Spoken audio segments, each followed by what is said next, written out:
introduce the evaluators. Speaker number 1 was Ashok, and I'm not sure that this is the way it should be. His evaluator is Shelomo. Shelomo works for Ashok. We'll let that go. Shelomo says,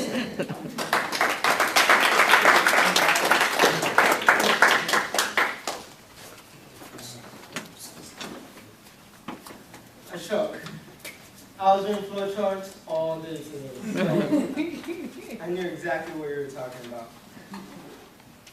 Ashok is not only my brother-in-law, not only my boss, but a great mentor. And when he speaks, every time he comes up, whether it's in a Toastmasters meeting, whether he's giving a speech to any of his medical students, or even to the company, he speaks with great passion. Even though sometimes he might not know what he's talking about, you would think he knows what he's talking about. He shows great confidence, and that's what a great speaker does. You definitely knew what you were talking about. You had the whole audience engaged.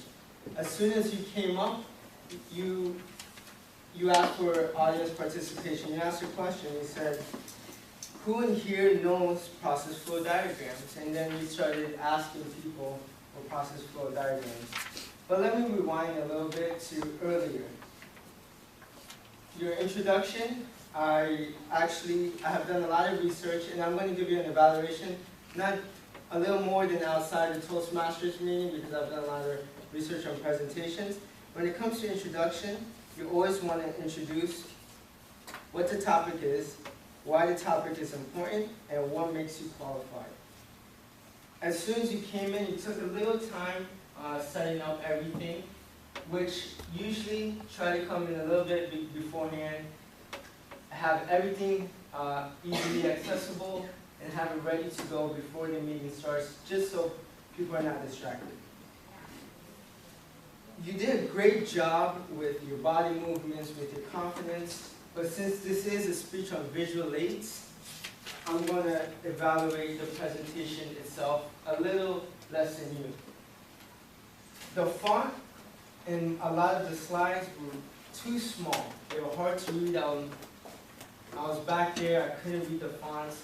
Usually try to have it around 32, because depending on the room, if the room is a little smaller, then you can have it a little smaller. But if the room is bigger, then you have the font bigger. You stood in the middle, so that means anyone from over here couldn't see the slides.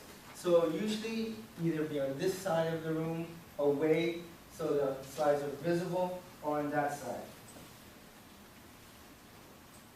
On the slides, some of the slides, there are too much going on.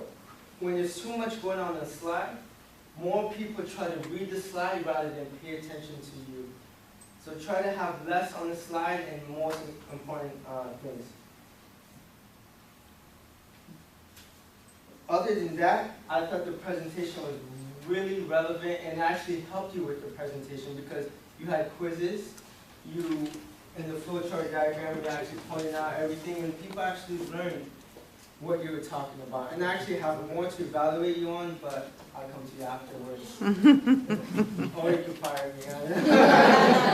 Back to Toastmaster.